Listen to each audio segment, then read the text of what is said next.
Muy buenas tardes. En esta parte haré énfasis al tema cultura y poder, pero traspasando los niveles de la cultura cotidiana o la cultura de los de abajo. Este tema es un tema de corte hegemónico, porque la cultura descansa en el discurso.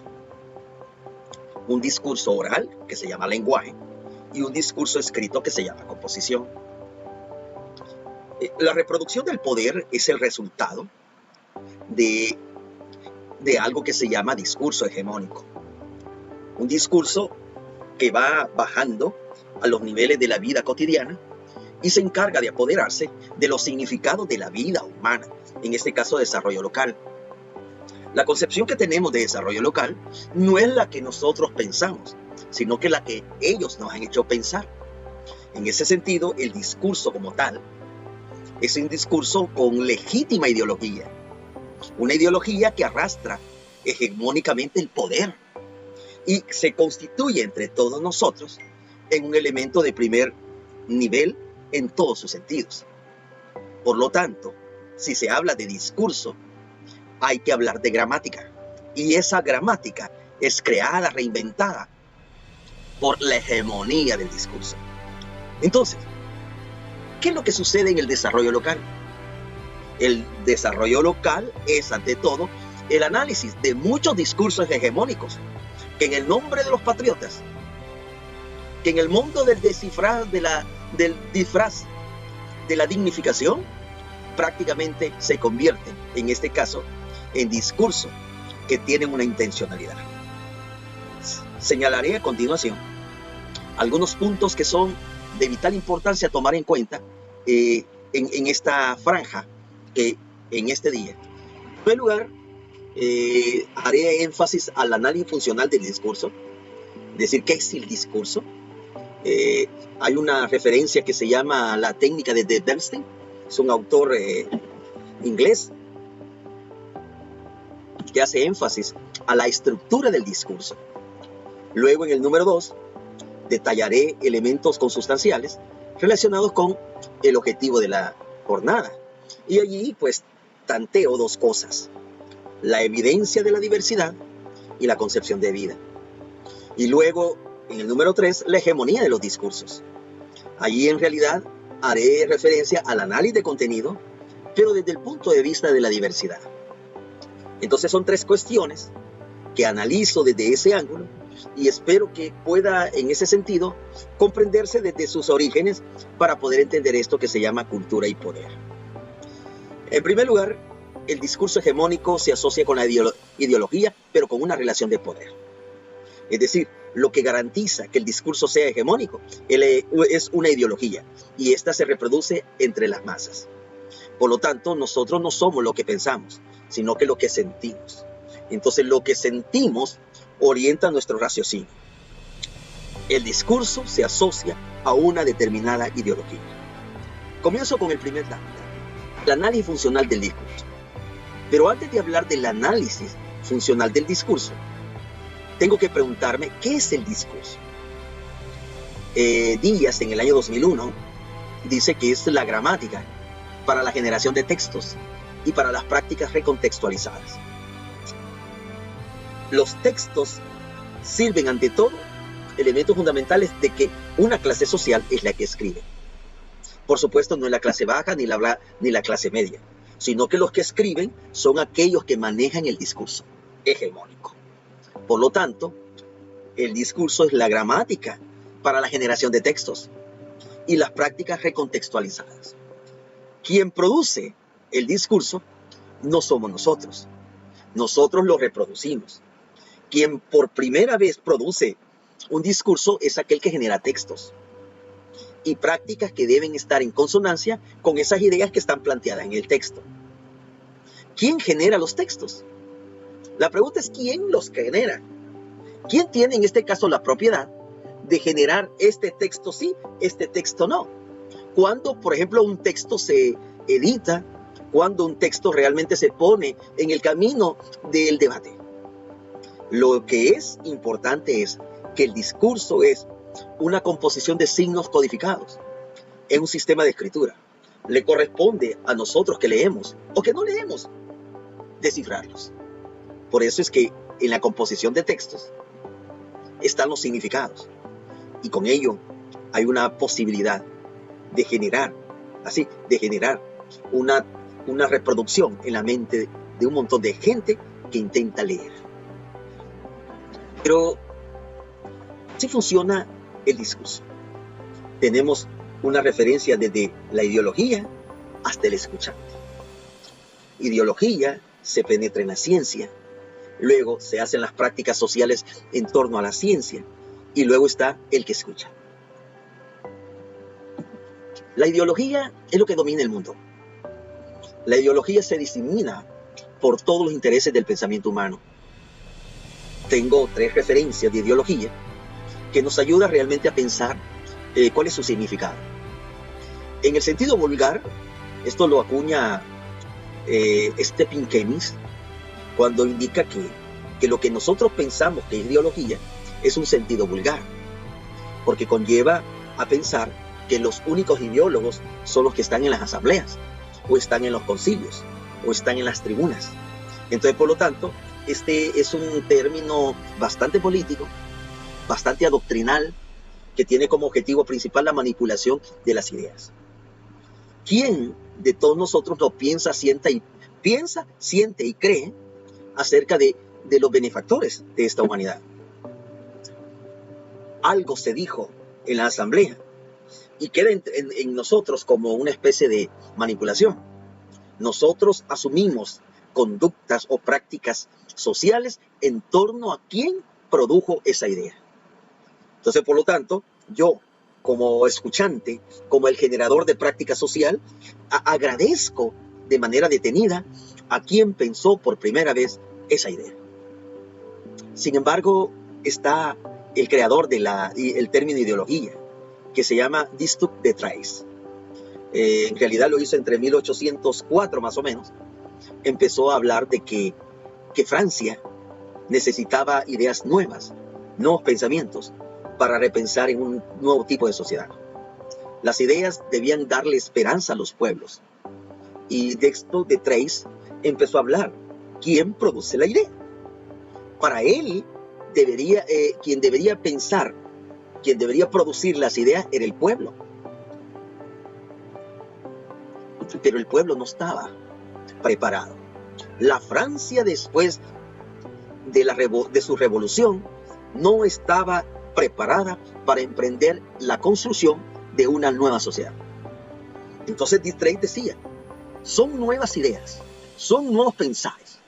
Por lo tanto, estos nuevos pensares deben tener de origen la esperanza de los pueblos. Pero ¿quién piensa por el pueblo? ¿Quién es el que ordena los elementos básicos de desarrollo para el pueblo? ¿Quién es el que piensa por primera vez para el pueblo? Es complicado. En 1927, en la obra de Carlos Marx, Sociedad e Ideología, aparece como una forma de refundición la ideología alemana. Y allí Carlos Marx trata de plantear que las ideas están socialmente determinadas. El pensar mío, el pensar de usted que me escucha, su pensar está determinado socialmente. La forma única de pensar mía no es única. Es decir, mi esencia como persona, mi esencia como pensamiento, prácticamente son colocados para alguien que lo piense en primer lugar. Lo que yo pienso es como piensa, por ejemplo, la empresa privada. Es como piensa Almacenes Simán. Es como piensa la prensa gráfica. Es como piensa el presidente. Mis ideas no son originales. Mis ideas mis ideas forman parte de la reproducción. Entonces, vaya viendo esta relación. Ideología, ciencia, práctica social, el escuchante. Pero es la ideología, una forma de conciencia, pero que esta conciencia puede ser deformada, ¿ya? Modelando a través de la modelación. Y en ese sentido se da una relación entre pensamiento y acción. Dicho de otra manera, esa forma de conciencia deformada, que es una conciencia que viene de arriba, que viene en forma de jerarquía, realmente descansa en la relación o en los vínculos entre percepción y acción de los sujetos. Sí, esa conciencia deformada, esa conciencia que oculta la verdad, llega a mi forma de percibir y mi forma de actuar. Ayer se hablaba sobre la necesidad de ir pensando, repensando en nuevas formas de desarrollo local. Y se citaba la situación de San Isidro. Y se citaba, en otra participación, que habían caciques. Esa forma de conciencia se deforma a través de un modelaje inexistente, pero veraz al mismo tiempo, para engranar el pensamiento y la acción. Por eso es que para Keynes, la ideología es una falsa conciencia que enmascara la realidad de los grupos en el poder. Allí están uno de los detalles principales que hay que tomar en cuenta. Un análisis que vale la pena ir configurando en ese sentido. Aquí vea usted esta referencia: la ideología y ciencia. Discurso hegemónico. La ideología está en la ciencia y esto está en el texto. ¿Qué es lo que hay ahí? Discurso hegemónico. ¿Quiénes son los que escriben? ¿Los campesinos? No, hombre, los campesinos no escriben. ¿Quiénes son los que escriben? Los maestros. No, hombre, los maestros no escriben. Solo hablamos. ¿Quiénes son los que escriben? Los consultores. No, hombre, los consultores no escriben. Los consultores escriben reproductoramente. Y luego tenemos la práctica social y el escuchante. Y entonces entre la práctica social y el escuchante se da lo que se llama marketing, que está más que todo lanzado a la gestión, a la publicidad. Mire, ciencia e ideología. Si nosotros no producimos texto, quien los produce son los ideólogos. ¿Por qué? Porque hay necesidad de la gramática y los ideólogos. En ese sentido, Keynes trata de ir refiriéndose a la relación de la conciencia individual y estructura social. Para él, nuestro pensamiento, nuestra forma de ver el mundo, depende donde nos situemos. Si estoy en un mundo sumamente del capitalismo salvaje, así es mi conciencia, porque ese tipo de ideología se reproduce en mi mente. La ideología es dominante. La ideología no es utopía. La utopía son mis sueños. Son aquellos que surgieron desde mis entrañas y que propiciaron realmente un participar, un sentir y una satisfacción. Pero mis sueños se están esfumando porque la ideología se ha apoderado hasta de mi forma de amar, mi forma de sentir. Entonces la ideología prácticamente refleja los intereses de los grupos dominantes. Y estamos equivocados nosotros creer que la clase baja va a ser por un momento grupo dirigente. Ideología y ciencia. ¿A dónde estamos los profesores? No lo sé. Lo que yo sí sé, que no producimos textos. Objetivo de la jornada: reconocer la posición que ocupa el discurso como referente de poder y como dominio de la conciencia individual. Como decía Keynes, conciencia individual y estructura social. Detallaré acá algunos puntos de la diversidad y la concepción del mundo. Querer descifrar el mundo desde lo local, desde una posición etnocéntrica, sin tomar en cuenta las relaciones o las múltiples relaciones que existen con el mundo global, es imposible. La concepción del mundo que se posee debe reflejar ante todo una diversidad de pensamiento. Nadie puede pensar igual. Y el que cree que pensamos igual está sumamente equivocado. Por eso, la diversidad es lo que le da forma a las concepciones del mundo. Voy a utilizar a este autor, Franco Fraboni, del año 2006, el texto. Y él dice que somos todos diferentes, y él va señalando ciertos ámbitos de esa diversidad y cómo se engrana en la concepción del mundo. Él decía que hay un ámbito biológico, hay una identidad, que eso lo da el genoma, el genotipo de los sujetos, determinado en términos por la genética inserta en el cerebro. Somos diferentes a nivel biológico, pero también somos diferentes a nivel psicológico. Y mire, ¿por qué? Porque somos impronto.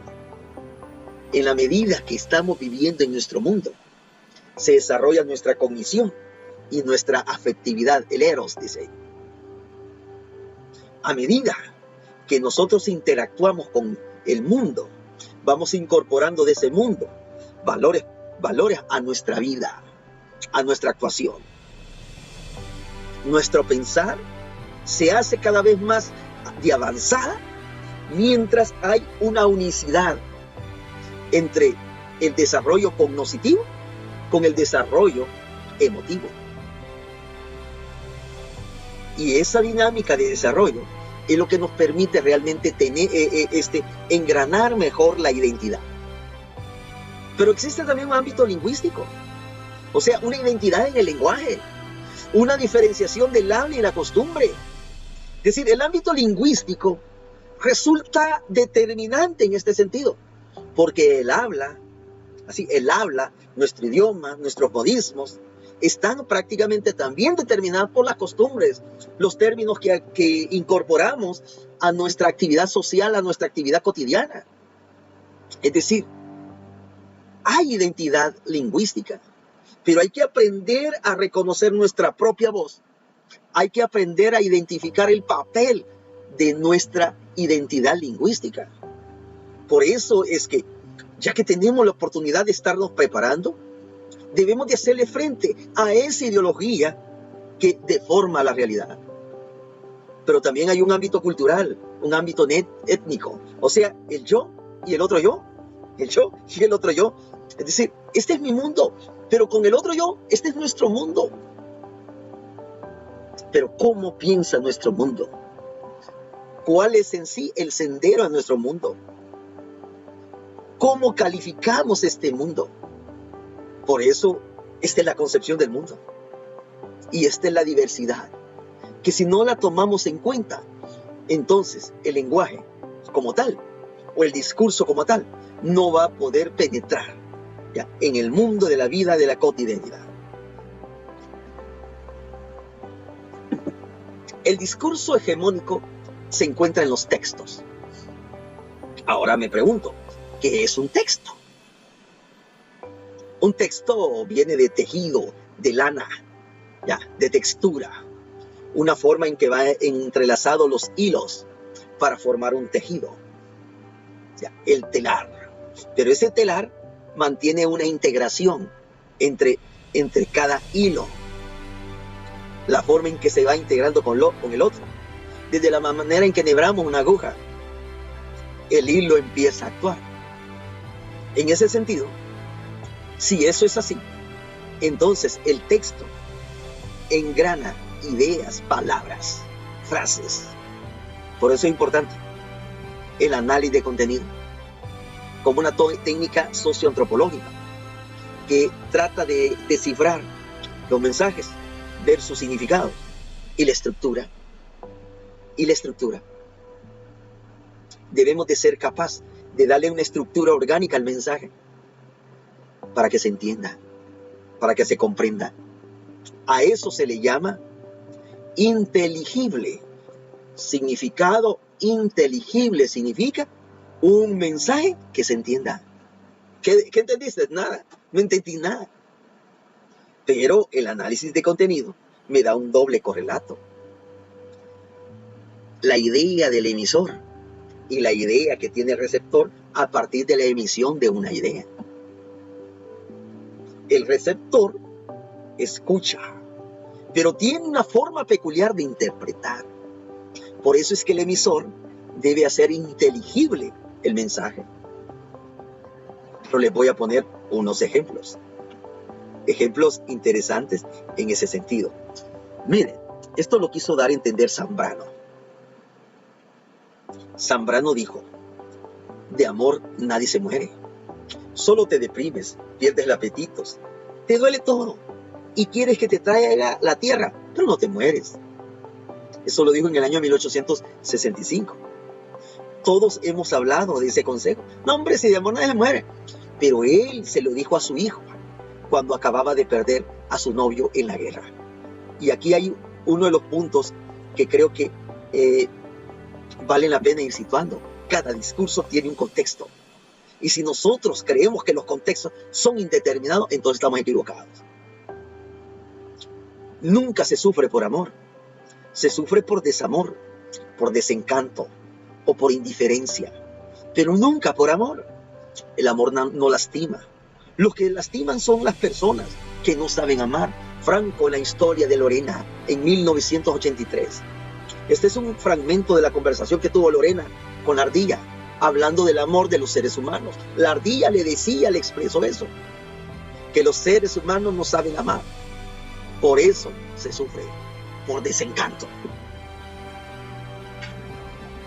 Y aquí, cada uno de ustedes podrá identificar la importancia del análisis de contenido.